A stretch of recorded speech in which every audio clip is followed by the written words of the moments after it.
welcome to another edition of The Science Pastor. My name is Steve, and I am the Science Pastor, and today we're going to talk about fire. I'm down behind the house today. Every spring we have to clean up all the yard debris, bring it down here. We burn it every year, so this is our little burn pile, and as you can see, it's on fire.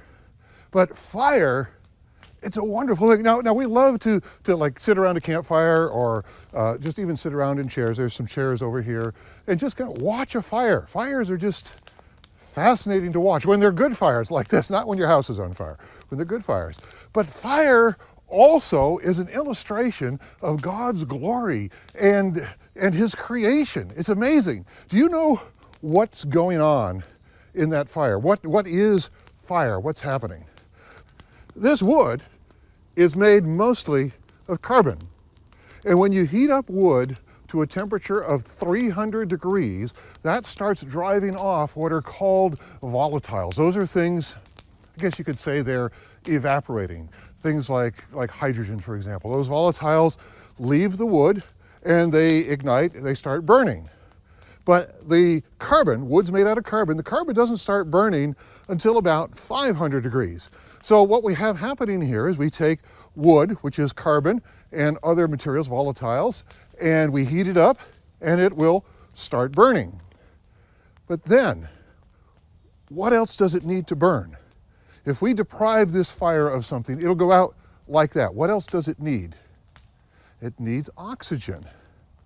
Why does a fire need oxygen? Because when it burns, by the way, burning, combustion, what that means scientifically is that oxygen is combining with something else. That's combustion. What happens, 500 degrees, the carbon atoms, which are joined together, they break apart. Carbon loves oxygen much more than it loves itself. It loves oxygen, so it will combine with the oxygen in the air, and that whole process, breaking that bond in particular, releases energy, which we feel as heat. So that's what's going on in a fire. It heats up enough to break the bonds, the carbon bonds. They go after the oxygen, they combine with oxygen, and that's what makes fire, makes more fire, releases a tremendous amount of heat. Without oxygen, what happens? No fire. The carbon bonds may break, but they're just going to join back up again. In fact, that's how they make charcoal, is that you heat up wood to a hot temperature above, so drive off all the volatiles, you're left with carbon, there's no oxygen, it can't burn, and what you get is charcoal.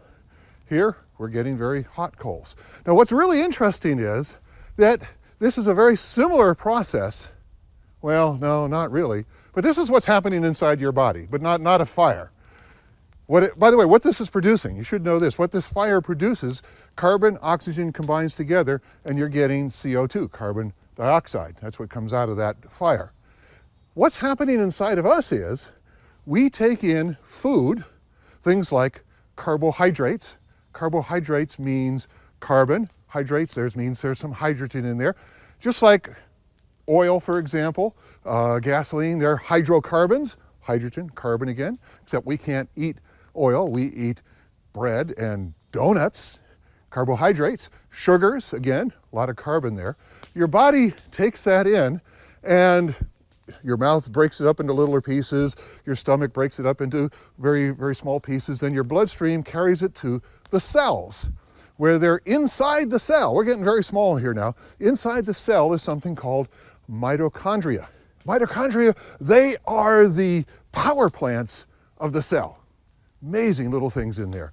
And what they do is they take in your food, the carbohydrates, the sugars, the proteins, the fats, and they do what's called metabolize it. This is burning inside you. What's happening is called metabolizing. I said it was similar to what's going on here, but it's not burning. What it does is, for example, take a carbohydrate, a donut, for example. What your cells do is, well, it gets all broken up through your digestive system. It gets to the cell, and what the cells do is they break those carbon bonds and they create something called ATP, which is a molecule that is packed with energy. And then that ATP is sent within the cell to where energy is needed, and it'll release the energy. But what's even more amazing, there are three processes that take like a carbohydrate and turn it into an ATP. And they just blow your mind. Down here, we're going to put a URL right down here, right below me. You can go to a page that has all the science at a basic level, so the ordinary person can understand it, of how the energy system in a cell operates. And that, I think that's Thought Company is where it goes to. It's not one of our websites. It's a scientific site. It'll explain it all. Basically what's happening, for example, one of the processes, there are 10 steps that are required in order to metabolize the carbohydrate into ATP, to get it into a form of energy. Each step has to be there in the right sequence, has to happen in the right sequence. That's amazing. If you're missing step 5, it doesn't happen. So for example, if you had a mutation and it created step 3, well, step 3 does nothing. There's no advantage. And according to natural selection, there's no reason to select it. If it by some miraculous means, it created steps 1, 2, 3, 6, 7, 8, 9, 10, it's not going to work. It's missing step 5. For all 10 steps to be present is essentially impossible to happen randomly. Somebody had to design that and put it in place. But when you think about it, the whole system to get your food from your mouth down into your stomach, then through your intestines, and the parts that are needed are dissolved and carried to the cells. The parts that aren't needed come out, thrown away. That's simply mind-boggling. It's not something that could have happened by accident. It's way, way too complex. Now think about this also. Remember I said, similar to the fire, you need the carbon, you also need oxygen. You need that oxygen. Why do we breathe? Why do we need oxygen? Because the oxygen is needed for that process of metabolism to take place. For carbon, for example, to be converted into ATP. Got to have oxygen in there. So that's where it's similar to the fire. Essentially, you take in carbon and convert it to what comes out. What comes out, other than words? Carbon dioxide, just like the fire, CO2 comes out. Again, so that's where the energy is coming from, similar to the fire, through that process. What happens, how long can you survive without oxygen? How many days? Oh, no, okay, how many hours? No, minutes. If you don't have oxygen, it's minutes that you'll survive. Why? Because you need a continual supply of oxygen delivered to your cells in your hands, your thighs, your feet, your brain, everywhere, or else the mitochondria have nothing to work with. There may be plenty of food there, but everything shuts down, you die. And it doesn't take very long. So you've got this system that is just continually working night and day, 24/7, never stops, keeping the materials supplied to your cell, to your mitochondria, so that they can continually generate energy and you stay alive. When you try to think about that, it is incredibly complex. And not only, think about this, it's not only the system for doing it, there is a control system in place, like a computer system, that controls all of this, so that it all happens, everything happens at the right time in the proper way. It's an incredibly complex system, and that's what's so amazing. But here's something else. Just this alone is incredibly complex, because we're burning the trees, creating CO2, and we're out in the middle of the woods here. What do you see? You see, we go back here, there's trees back here, there's trees as far as I can see that way, trees as far as I can see that way. It's spring yet, we have these are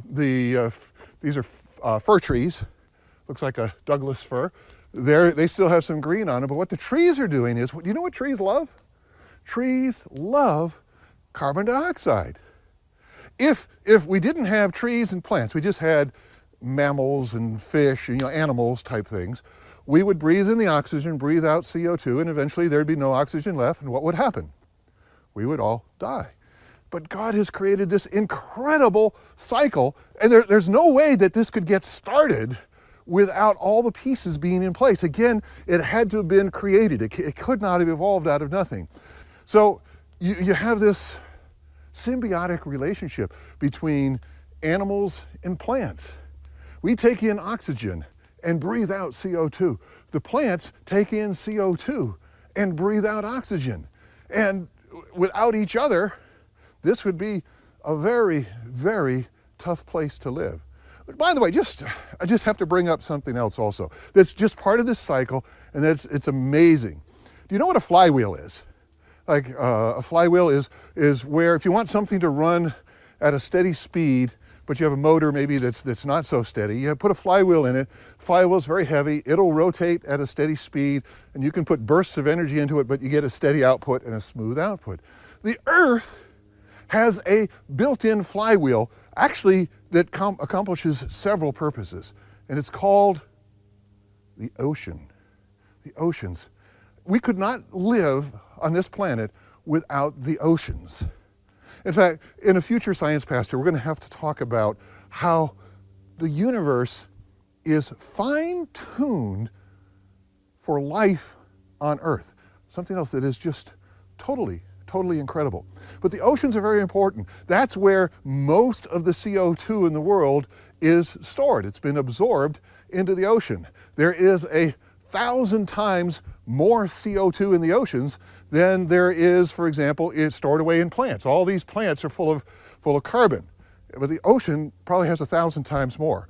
And the amount of CO2 that can be stored in the ocean depends on the temperature of the ocean.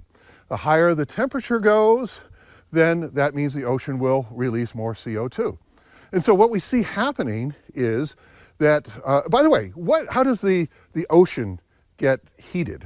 What makes the oceans warmer? It's not the air, it's the sun. How does the air get warm? The sun shines down on the land, warms the land, and then the land radiates it back up into the air. That's why cities tend to be a lot hotter than where we are right now. Also, we have a lot of shade, so that the sun can't get past the tops of these trees, which are maybe, 100 feet up there or so. How does the ocean get heated? From the sun shining on the ocean. The radiation of the sun heats the water. Now, the sun goes through cycles. Right now, we're in the year 2019. We are in a time of declining sun activity, so the sun is putting out less energy. So that means the oceans will cool down. They'll get cooler, and they will start absorbing more CO2. We've been in a warming period where the sun activity has been greater, and that has resulted in CO2 coming out of the ocean. Now, does this happen right away? No, remember, the ocean is a giant flywheel.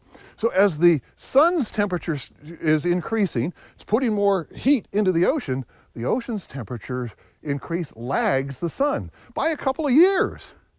So what that means is it smooths out the temperature on the Earth. We don't get radical temperature differences. Things are smoothed out, which is good for making life possible. And not only does it smooth out temperature, it smooths out also the amount of CO2 in the atmosphere. Right now, my opinion is we could use some more CO2 because that would help us grow more food. You get more, they've actually measured the jungles in Brazil are growing faster than they did. Higher CO2 helps plants grow. And that's another balancing effect, that as CO2 goes up, trees, plants, grass, I don't know what these little green things are, they look like some kind of flower thing here, they absorb more CO2. The Earth is a dynamic system that has been designed to stay in balance. Temperature, CO2, many other, water, the rain cycle, the hydraulic cycle, that's also amazing. And it had to be designed. All these pieces could not have just come together accidentally. It's just impossible. In fact, we're going to start talking about this in the next Science Pastor, because you haven't heard this because it doesn't make it out into the mainstream news. Scientists have known since the 1960s that Darwinian evolution, neo-Darwinian, new Darwinian evolution is impossible. It can't happen. It's impossible. We'll start talking about that in the next Science Pastor.